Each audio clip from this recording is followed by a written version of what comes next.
store when I was 16 years old. I got involved with the island when I was 10. When Dr. Malloy did the restoration of Auckland, 7 wives brought his family to it. And they went back to the States. His daughter was in class. Well, elementary school on campus. She was my girlfriend and our friends and family, so we got involved for a lot of years. And when I was 16, Dr. Malloy started the expedition here to restore this site and survey the entire land. It was a 35-year expedition. So I worked about 7 months here on these 2 ahus and the front part of this one. And then I also worked on the survey crew on Ranokau up there. We walked that one every meter, crisscross, locating archaeological sites. So that means when you arrived, it wasn't like that. It was Not lying at all. down. Except this one, the French started this one. This one, the statue was standing up and the top knot was on it. But there was no eyes and the front wall was tipped over and these rocks were moved around a bit. So they started the work in 1964. They came and borrowed a crane, stood it up, and then they went away. So they spent 1 week, 1 year to stand up the statue, another week, another year to put the top knot on. Then in 1968, we came, we worked the first part of the year, putting the front wall back up. Some of the rock was still standing, and organized on the ramp and cleaning up the front area, standing up all these statues. We took 2 years to do the restoration. And we'll get down and see the various pieces of that. These ahus, well, first of all, an ahu is a ramp of rocks. And may or may not contain a platform with a step. That was added later on in the culture. Looks like they started probably building the ramps of rocks around 900. The main purpose was to take care of when somebody died, brought, laid on the ramp to dry out. Once they were dried out, then they could wait to the backside. These wives are specific individuals and not like a dog. They wanted to retain the power that person had in life here. They made him wise. They put the mana is the power that they have. Mana is like electrical power or energy or life force. And once in a while there'll be somebody who had a lot of money. This guy, okay. But did they try to, carve it to make it look like the person that died, or is it rather No, not like stylized. I mean, it's stylized, but it does look like the person. What they consider it is a portrait of the person. Okay. Within the style, you will see the differences. Like you look over there, there's a short, stout guy. Yeah, and like a rather big one, yeah. tall. And then you get in the core, you see sometimes additives. There's actually 2 of them that almost are smiling. They have high cheeks, just a little bit of top. They were smooth, skin smooth, and they had the tattoos of the body. We didn't know that when we came here. We did the restorations. We stood them up, and we thought they were austere-looking images. And these orbs, the eye sockets you see down there, this is part of the opening of the eyes. When we go to see them in the quarry, we're going to see they have flat faces. The statues are carved without eyes. Then the manas put in them, and then they walk here, stand up on their platform, and open their eyes. And we thought it was that symbolic, but they really had coral eyes. These here are not coral; these are cement. Yeah, to give you an idea, there are no statues.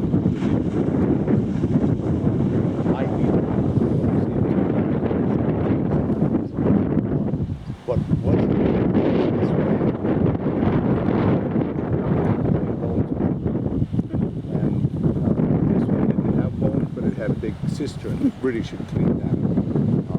And in amongst those bones were lots of pieces of coral about like this. And we thought it was necklaces, because we received a necklace. We knew that in Tahiti you get necklaces.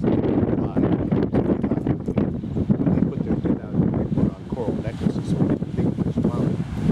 And in the 80s, when they did a restoration at Anaquina Beach, when they lifted up the statue, laying underneath the statue was a coral piece like this. And Sergio initially thought, it's coral salad. And one of the other guys says, no, look, and he snapped it in the eyes. It fit. The photograph you see of Sergio is he's laying on his back.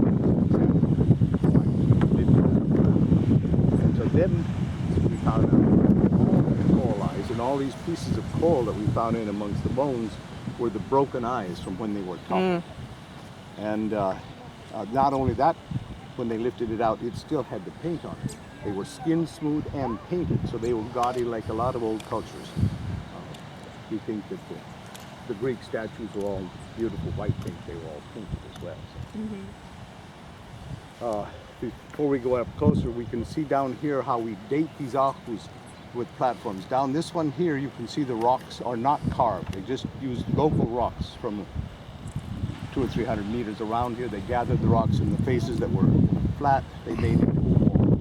So that's about 1100. Then starting in the 1200s, it's the ahu over there. They started to carve the edges of the rocks so that they fit better together.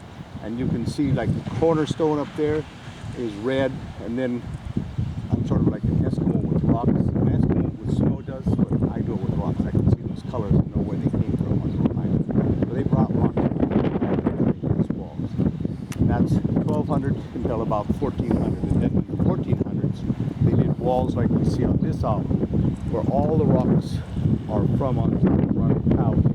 That is the best rock made from carving forms to keep them strong. And that went from 1400 to 1475 to the collapse. So we're going to get up closer and see how that's over time. This one here, I believe, represents a family that existed here and encountered ideas and developed the technology of carving stone, square, tabler, whereas in another place we're going to see in Vina Pool, there are a bunch of ideas, 5 ideas came all at once, and I believe that represents the content of America and how that family spread the ideas. If you look over to the left, it's carved on all sides, the top is still there, as you go down the wall, so you get square, until the last rock on the end here is perfectly square. And that's the part to me that says this took them 50 years or so to carve that front wall piece by piece, and they got better and better. Right underneath his left arm is a small but it has round corners. So with the work to stabilize the wall, they understood how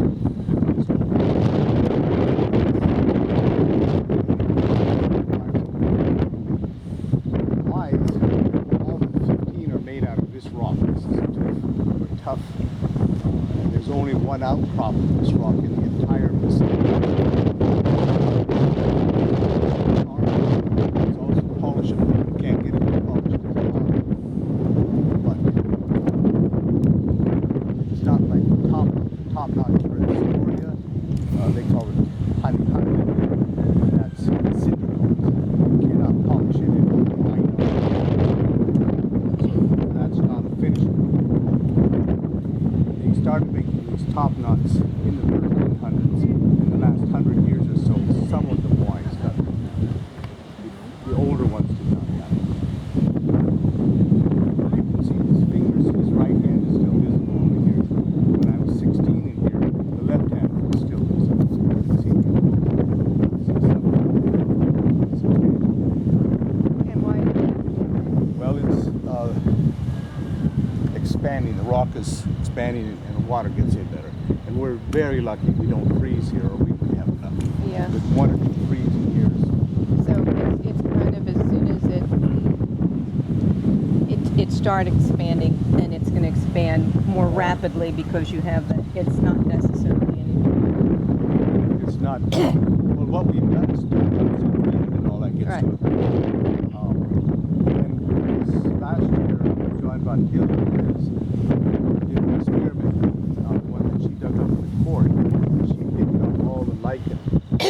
dental pit, as Uh-huh. lichen eats rock. Uh-huh. And then she sprayed it with a water repellent, and that appears to work. All the rocks will blow off and fall off, and then ash or powder started to repellent to the water becomes smooth.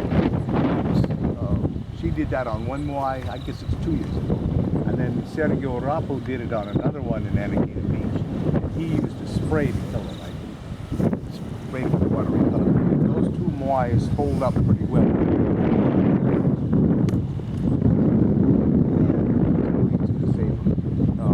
If you go out on your own, I'll point out where you can go to look at the future, probably, of all the moais if we don't do this. There's a moai that was laying on its face and it had its head about that high above ground. When I left here, it's now completely flat. It just turned to a sand pile, and the sand piles blow with strong winds. Why is it just the other guy? Because right now it always reminds me of E.T. a little bit, you know? Yeah. With the long arms. Yes. Why don't they have legs? Like, is it more difficult to have 2 legs and standing up? I believe it's more difficult to walk. It carries the essence. What they wanted to do was have a Yeah. statue that held the mana. Yeah. And they believe that the mana is in the chest. I think that's because Yeah. we feel our emotions here, so they figure that's where the energy is. And then the head, of course, to see. This is why they open their eyes. The white was endowed with its mana in the core, which gave it the power to walk instead of walk. And then, with its eyes closed, it didn't misuse its power until it was standing here. Then they opened the eyes, put in the coral eyes, and then it looked on its people. This whole area back here was the village. This is the clan who lived out in here, and these guys are, most of the time we say protecting them, but I'm changing the word to taking care of their people. Because when you say protecting, it seems like defending them from something. And that's why people got all the ideas that these moai should be looking out to sea. Because we think, well, we're being attacked. And that's our European and cultures were always at war. And this society, I don't believe, was at war. They weren't on the trade route initially. So there weren't people coming to take their lands. So their moais are looking over and taking care of it. There are moais and ahus that look out to sea, but those are ones in the middle of the island. And when you're in the middle of the island, anywhere you look is out to sea because Right. it's such a small Right. island. And something we will see again at another site, and I'll just mention it here. Malloy mentioned that these ahus are round on one end and square on the other. And he just noted that and didn't say anything about it. And with all my guests and my repeated tours, and looking at the petroglyphs and other stories, I believe it's a representation. They had round one end, round and square on the other end. And these stones here, Malloy said this was round, smooth stone, so when you carried the bodies up, you could write your feet, etc. And I asked one of the guests who said, why are the stones round? And their stones are about this big around and they're about that far apart. Yeah. So the canned answer that's to stand on when you carry your bones, bodies up, doesn't work. And I started associating some of the stories that my wife tells me from ancient times. They say if you have a dream about your ancestors coming to visit you in a boat, island, Right. you do not want to get in the boat with them. If you can control your dream, do not get in the boat because that means they've come to get you and take you away. Right. And when they draw their petroglyphs of their boats, they draw little round circles. And with these big round ones, then you have to, and this looks like a boat because we'll see another one out on TV. But the platform looks like a boat. It's probably under the same thing. This is the boat to the ancestors coming to take you away, and these are probably all your ancestors in this nice pattern. This has not been written up in any books yet. I'm working on my book. I think we'll get, I think it makes sense with a bunch of different things piled together. Of course it makes sense, but right? Yeah, of course. Yeah. I said all the 15 Hawaii out of this, all the top knots are made from the the red scoria, and that comes from a volcano about 3 miles up, Hunapao here. These have come about 12 kilometers. For all your travels around the world, are you guys metric and imperial? Well, I can